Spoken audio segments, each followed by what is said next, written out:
আমাদের এটা হচ্ছে আমাদের যে বৈষম্য বিরোধী আন্দোলন যে আমাদের গ্রুপটা আছে, তারপরে রুট অফ লাইফ, আমাদের কিছু স্বেচ্ছাসেবী গ্রুপ আছে, তারা সবাই মিলে আমরা হচ্ছে যে প্ল্যান করলাম যে আমাদের যেহেতু কিছু দরকার, আমাদেরও হচ্ছে কি যে অনেক ঝড়ঝাপটা গেছে, সেই থেকে আমরা হচ্ছে প্ল্যান করলাম আমাদের নওগাঁ সরকারি কলেজে সবাই একত্রিত হয়েছিলাম 10টার দিকে।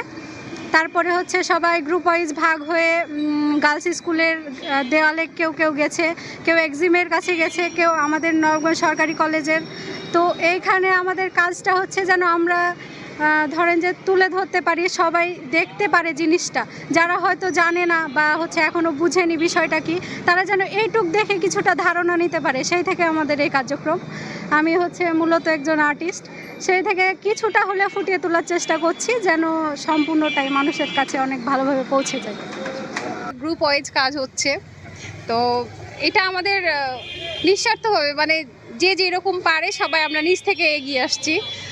আমরা সবাই নিজ নিজ থেকে চাচ্ছিলাম যে কিছু করব। হ্যাঁ, হয়তো আমরা আন্দোলনে অনেকে যোগ দিতে পেরেছিল, আমরা পারিনি, যেমন আমি আমার ফ্যামিলির বাচ্চা কাচ্চার জন্য আসতে পারিনি। তো ওই থেকে যে গ্রুপের বড় ভাইয়ারা আছে ওদের সাথে যোগাযোগ করে একটা টিম করে এই যে মানে অসম্পূর্ণ যে কাজগুলো আছে চাচ্ছি যে দেশটাকে এগিয়ে নিয়ে যেতে আমরা কিছু করব।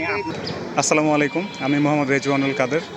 আমি স্বাধীন বাংলাদেশের একজন নাগরিক এবং সেই স্বাধীন নাগরিক হিসেবে আমার স্বাধীন চেতনা থেকে আমি যেটা লিখেছি, এই রক্তাক্ত জুলাই আর ফিরে না আসুক।